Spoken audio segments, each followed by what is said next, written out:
I am Pradeep Gohatre sir, your English teacher, and today we are going to discuss third lesson of your English book, and the name of the lesson is A Father's Letter. This lesson is written by William Hazlitt, one of the greatest novelists in English literature history. The lesson is all about father's advice to his son, how to behave in new atmosphere. His son is reluctant to go to the school because he doesn't want to go out of his hometown. He is a homesick. So इस lesson में हम पढ़ने जा रहे हैं किस तरह एक पिता अपने पुत्र को एडवाइस देते हैं, सलाह देते हैं कि जब हम नई दुनिया में जाते हैं, जब हम स्कूल में जाते हैं, जब हम घर के बाहर किसी नई जगह पर पढ़ने जाते हैं, घर छोड़कर जाते हैं, तो किन चुनौतियों का हमको सामना करना होता है। बाय डिफ़ॉल्ट अक्सर लोग परिवर्तन को स्वीकार नहीं करते और यही बच्चों के साथ भी होता है। तो बच्चा उनसे कंप्लेंट करता है पिताजी से इस लेसन में कि मेरे साथ मैं ऐसा महसूस कर रहा हूँ। तो उसके ऊपर उसके पिताजी उसको क्या समझाते हैं, उसे क्या रास्ता देते हैं, क्या मार्गदर्शन देते हैं, जिससे उसके जीवन में परिवर्तन आना शुरू होता है। आपके लिए भी ये लेसन बहुत ज़रूरी है। ये हर किसी व्यक्ति के साथ, न सिर्फ स्कूल के बच्चे के साथ बल्कि बड़े लोगों के लिए भी ये लागू होता है। तो इस लेसन को एक एक वर्ड हमें बड़े ध्यान से समझना है और परीक्षा की तैयारी तो करना है, लेकिन जीवन रूपी परीक्षा को भी हमें बहुत अच्छे से इस लेसन से सीखने मिलता है। तो बहुत बढ़िया लेसन है बेटा आपके बुक का। और आपको अगर ये वीडियो पसंद आए तो मैं सभी प्रिंसिपल से, सभी टीचर्स से रिक्वेस्ट करता हूँ कि इसको आपके क्लास में प्रमोट करें, हर बच्चे तक पहुँचाए, और पसंद आए तो चैनल को सब्सक्राइब करें ताकि ज़्यादा से ज़्यादा वीडियोज़ आप तक मैं पहुँचा सकूँ। यही मेरा प्रयास है कि गवर्नमेंट की मंशा के अनुसार हर बच्चे तक ये एजुकेशन पहुँचे, क्योंकि लॉकडाउन में स्थितियाँ असामान्य हैं। स्कूल कब शुरू होगी इसकी भी कोई गारंटी नहीं है। इसलिए हमारी ड्यूटी बनती है सभी टीचर्स की, प्रिंसिपल्स की, कि हम एक एक बच्चे तक पहुँचे, उन तक हम एजुकेशन को पहुँचाएं और उनकी पढ़ाई को कंटिन्यू करें और उनसे फीडबैक भी लेते रहे कि वो बच्चा पढ़ रहा है कि नहीं पढ़ रहा, कॉल करके। इस लेसन को अब हम शुरू करने जा रहे हैं। वर्ड टू वर्ड हम रीडिंग करेंगे और लास्ट में हम इसके क्वेश्चन आंसर भी डिस्कस करेंगे। तो इस वीडियो को आपको आखिरी तक देखना होगा, तभी जाके आपको पूरी बातें क्लियर होगी, क्योंकि कोई भी फिल्म 3 घंटे देखे बगैर हमें उसका क्लाइमेक्स पता नहीं चलता और क्रिकेट मैच में आखिरी बॉल तक उसका निर्णय भी नहीं पता चलता। Therefore we have to go through the lesson thoroughly. पूरा लेसन पढ़िए, पूरा समझिए, क्वेश्चन आंसर भी दे दिए और अपनी पढ़ाई को कंटिन्यू कीजिए। Okay, all the best. We are going to the reading to the lesson. Thank you.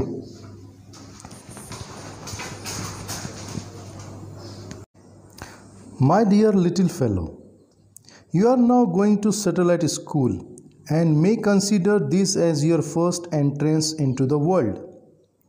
यहाँ पिताजी कहते हैं अपने बेटे से, पत्र लिखते हैं वो, और पत्र लिखकर उनकी अपनी बात रखते हैं कि बेटा अब तुम स्कूल में सेटल होने जा रहे हो और ये दुनिया में तुम्हारा पहला कदम है।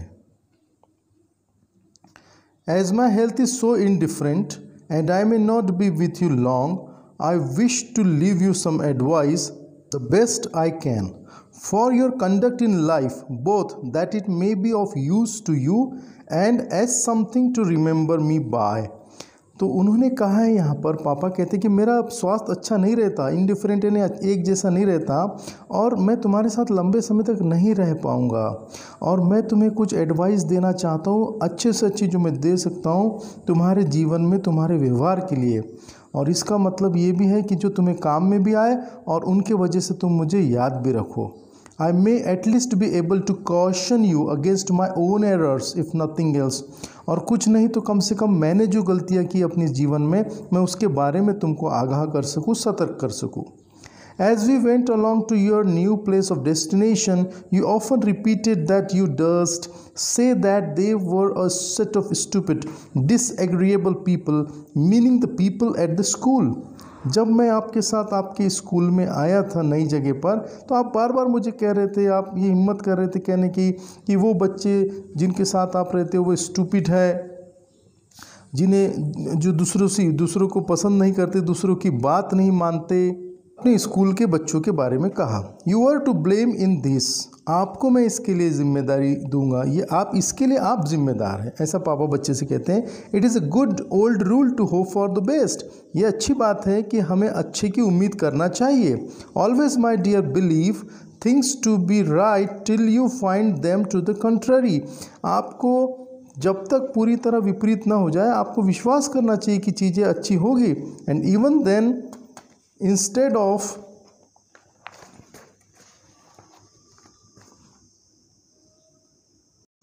irritating yourself against them, endeavor to put up with them as well as you can if you cannot alter them। अगर आप परिस्थिति को बदल नहीं सकते तो उसके साथ में आप सामंजस्य बनाइए, प्रयास कीजिए। You said you were sure you should not like the school where you were going, आपने कहा था कि आपको वो जगह पसंद नहीं करना चाहिए जहाँ आप जा रहे हो। This was wrong, ये तो गलत था। What you meant was that you did not like to leave home, आप घर नहीं छोड़ना चाहते थे। But you could not tell whether you should like the school or not till you had given it trial, लेकिन आपने नहीं कहा but you could not tell whether you should like the school, पर आपने कहा नहीं कि आपको स्कूल पसंद आए कि नहीं आए जब तक आपने ट्रायल नहीं लिया। Otherwise you are saying that you should not like it was determining that you would not like it, आपके कहने का सेंस अगर आपको पसंद नहीं करना चाहिए या आपको पसंद नहीं करना चाहिए इसका मतलब तुम पसंद नहीं करोगे। नेवर एंटिसिपेट इविल्स और because you can not have things exactly as you wish make them out worse than they are through mere spite and wilfulness, आपको जैसा सोचते हो आप वैसा अगर नहीं घट रहा है तो आपको ये नहीं सोचना चाहिए कि मेरे साथ बुरा हो रहा है, वो तो आप उसको और बद से बदतर स्थिति में लेके जा रहे हो जब आपके मन का नहीं होता। तो you seemed at first to take no notice of your school fellows और rather to set your self against them because they were stranger to you. They knew as little of you as you did of them, so this would have been a reason for their keeping aloof from you as well, which you would have felt as a hardship।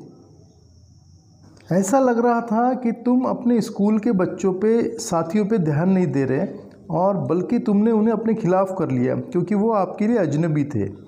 आप जितना उनके बारे में जानते हो उतना ही तो वो भी आपके बारे में जानते थे और यही कारण है कि आपसे वो दूर रहे और जिसे आपने कठिनाई महसूस कर ली।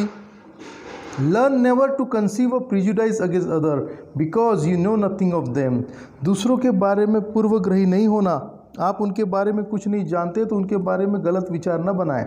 It is bad reasoning and makes enemies of half the world, ये गलत तरीका है सोचने का और इससे आधी दुनिया तो हमारी दुश्मन ही बन जाएगी। Do not think ill of them till they behave ill to you and then strive to avoid the faults which you see in them, दूसरों के बारे में बुरा मत सोचो जब तक वो तुमसे बुरा व्यवहार ना करे और कोशिश करो कि अपने अंदर के अवॉइड द फॉल्ट, आप उसमें जो बुराई देख रहे हो उसको अवॉइड करने की कोशिश करो। This will disarm their hostility sooner than pique or resentment or complaint, और इससे क्या होगा उनका आपके प्रति जो गलत व्यवहार है वो ख़त्म हो जाएगा और आपके प्रति कोई भी वो आपको हर्ट नहीं करेंगे यदि आप उनके बारे में पूर्वग्रही नहीं रहेंगे। I thought you were disposed to criticise the dress of some of the boys as not so good as your own, मुझे लगता है कि तुमने उन बच्चों का मजाक उड़ाया जिनके कपड़े तुम्हारे इतने अच्छे नहीं थे। Never despise any one for any thing that he can not help, least of all for his poverty, कभी भी किसी की गरीबी का मजाक मत उड़ाओ, खासकर जिस चीज़ के लिए वो कुछ नहीं कर सकते। I would wish you to keep up appearances yourself as a defence against the idle sneer of the world, but I would not have you value yourself upon them। हमें कभी भी अपने आप को दूसरे से ऊंचा दिखाने की कोशिश नहीं करना चाहिए। I hope you will neither be a dupe nor victim of vulgar prejudices। मुझे उम्मीद है कि आप ऐसी पूर्वाग्रह से बचेंगे और ना ही शिकार होंगे। Instead of saying above, ne'er despise anyone for anything that he cannot help, I might have said never despise anyone at all, for contempt implies a triumph over and pleasure in the ill of another. It means that you are glad and congratulate yourself on their failing or misfortune. दूसरों को किसी बात के लिए उनका अनादर न किया जाए से कहना है, बेहतर मैं ये कहूँगा कि कभी भी किसी को अनादर ना करें, किसी का हंसी ना उड़ाए। इसका मतलब ये निकलता है कि आप उनके बदकिस्मती पर, उनके बुरे हालात पर आपको मज़ा आता है। The sense of inferiority in others without this indirect appeal to our self-love is a painful feeling and not an exulting one. दूसरों के प्रति बुरा सोचना ये एक बहुत गलत फीलिंग है, इससे हमको दुख भी पहुंचता है। You complain since that the boys laugh at you and do not care about you, and that you are not treating as you were at home. My dear, that is one chief reason for your being sent to school, to inure you bedtimes to the unavoidable rubs and uncertain reception you may meet in life. आप कहते हैं कि बच्चे आप पे हंसते हैं, आपके साथ अच्छा व्यवहार नहीं करते हैं जैसा घर पे होता है। यही एक कारण है बेटा जिसके लिए आपको स्कूल भेजा गया, ताकि आप दुनिया में जाकर उन सब चीज़ों को सीखने, उन सब चीज़ों को बर्दाश्त करना सीख जाए। हमेशा जीवन आपके हिसाब से नहीं चलता। You can not always be with me and perhaps it is as well that you can not, but you must not expect others to show the same concern about you as I should. You have hitherto been a spoiled child and have been used to have your own way a good deal, both in the house and among your playfellows, with whom you were too fond of being a leader. But you have good nature and good sense and will get the better of this in time.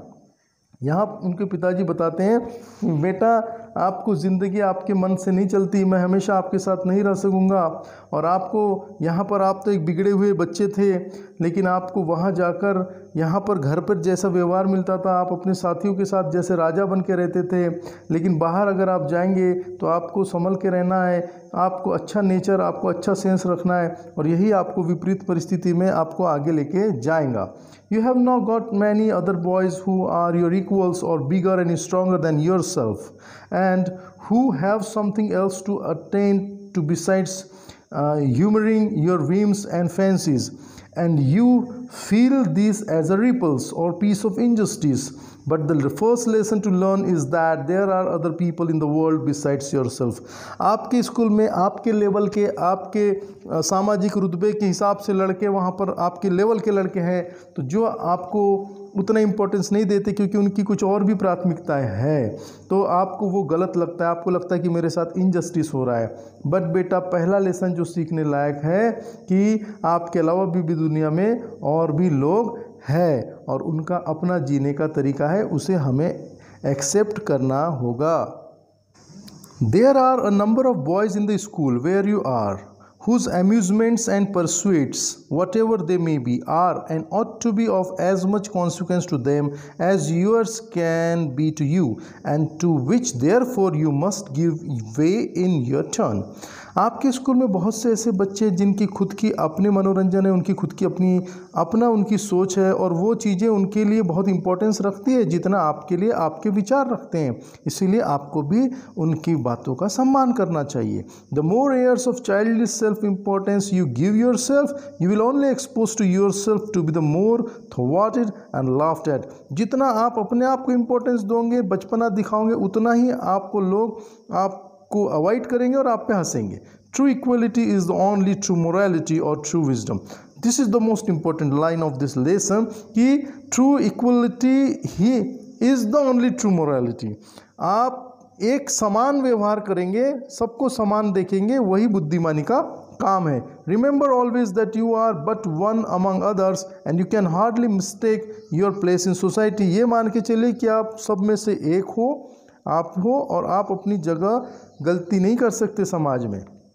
In your father's house you might do as you please, in the world you will find competitors at every turn. आप पापा के घर में जो चाहते थे वो कर सकते थे, लेकिन दुनिया में आपको हर कदम पे कंपटीशन फेस करना है।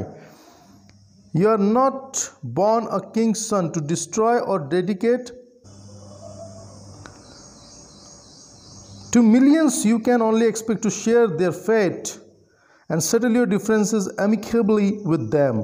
आप कोई राजा के बेटे नहीं हो कि आप सब तबाह कर दो और लोगों के ऊपर आप डिक्टेटरशिप करो, उनको जैसा चाहो वैसा व्यवहार करो। आपको उनके साथ में बहुत ही पोलाइटनेस के साथ अपने मामले डील करने चाहिए। You already find it so at school, और ये सारी समस्या आपको स्कूल में ऑलरेडी आ गई है। I wish you to be reconciled to your situation as soon and with as little pain as you can.